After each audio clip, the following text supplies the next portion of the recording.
ওনার পরিবার আমার কাছে দুটো জিনিস চেয়েছেন। বলেছেন পুলিশের হেফাজতে মারা গেছে এবং আমরা জেনেছি শারীরিক অত্যাচার হয়েছে।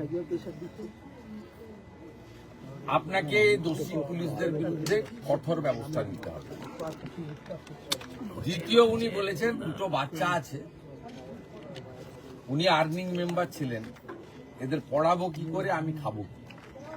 আপনাকে আমার ভবিষ্যতের দায়িত্ব নিতে হবে, বাচ্চাদের পড়ানো। তৃতীয়টা উনি বলেননি, আমরা করেছি। আমি ওনাদেরকে যেটা বলেছি সেটা আপনাদের বললাম,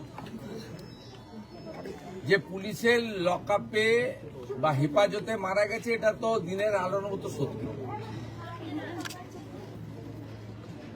কতটা শারীরিক অত্যাচারে মারা গেছে বা কিভাবে মারা গেছে, এটা আমি বা ডিজিপি সাহেব বলতে পারবো না। তিনজন ডাক্তারের নেতৃত্বে যে পোস্টমর্টম হয়েছে ভিডিওগ্রাফি দেখে, তাদের রিপোর্ট যতক্ষণ না পুলিশ আইও কালেক্ট করছে ততক্ষণ এটাতে কনক্লুশনে আসা যাবে না যে পুলিশের গাফিলতি প্রমাণিত, কারণ তাদের কাস্টডিতে মারা গেছে। এবারে কতটা কি অত্যাচার করেছে ইন ডিটেলস পিএম রিপোর্টে পাওয়া যাবে। আমরা প্রাথমিকভাবে থানার আইসি কে ক্লোজ করছি পুলিশ লাইনে, আর আইও ইনভেস্টিগেটিং অফিসার তাকে সাসপেন্ড করছি। ম্যাজিস্ট্রিয়াল ইনকোয়ারি এক্ষেত্রে প্রোটোকল ম্যান্ডেটারি।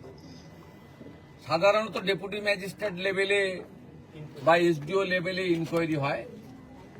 আমরা এক্ষেত্রে ঘটনার গুরুত্ব অনুভব করে এবং পরিবারের দাবি মেনে উত্তর চব্বিশ পরগনা জেলা শাসক মহোদয়াকে ম্যাজিস্ট্রিয়াল ইনকোয়ারি করার জন্য দায়িত্ব দিচ্ছি।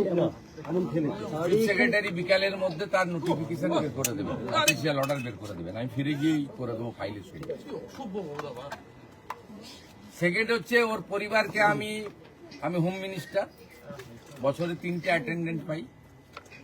আমি ওর স্ত্রীকে আমার অ্যাটেন্ডেন্ট হিসেবে চাকরি দিলাম। উনি শোক কাটিয়ে ওঠার পরে লোকাল থানার সঙ্গে অ্যাটাচ থাকবেন এবং 12 মাস 15,000 টাকা করে এরা পায় অ্যাটেন্ডেন্ট। 12 মাস কমপ্লিট হলে গ্রুপ ডিতে পার্মানেন্ট হয়ে যায়, কারণ বাকি চাকরি তো পরীক্ষা দিয়ে হয়, আমরা তো ভাবে চাকরি দিতে পারি না। C agreed. আমরা থার্ড যেটা বলেছি, যে মৃত্যু অর্থ দিয়ে হয় না, কিন্তু সব প্রদেশেরই সরকার, কেন্দ্রের সরকার একটা দায়িত্ব থাকে।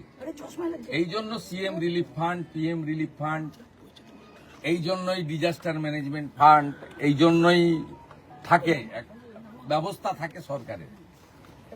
ওরা আমাদের কাছে অর্থ চায়নি, কিন্তু আমি চিফ মিনিস্টার রিলিফ ফান্ড থেকে 10 লক্ষ টাকার একটি চেক আপনার মিসেসকে দিয়েছি। যেটা আপনাকে নিতে হবে না, আপনাকে একটা চাকরি, ছোট চাকরি হলেও দিলাম আমরা। দুটো বাচ্চার নামে আপনি এমআই করে দেন, পড়াশোনাটা দেখতে হবে। আর পোস্টমর্টম রিপোর্টে যা আসবে এবং ডিস্ট্রিক্ট ম্যাজিস্ট্রেটের নেতৃত্বে ম্যাজিস্ট্রিয়াল ইনকোয়ারিতে যা রেকমেন্ডেশন দেবে, তার ভিত্তিতে পরবর্তী পদক্ষেপ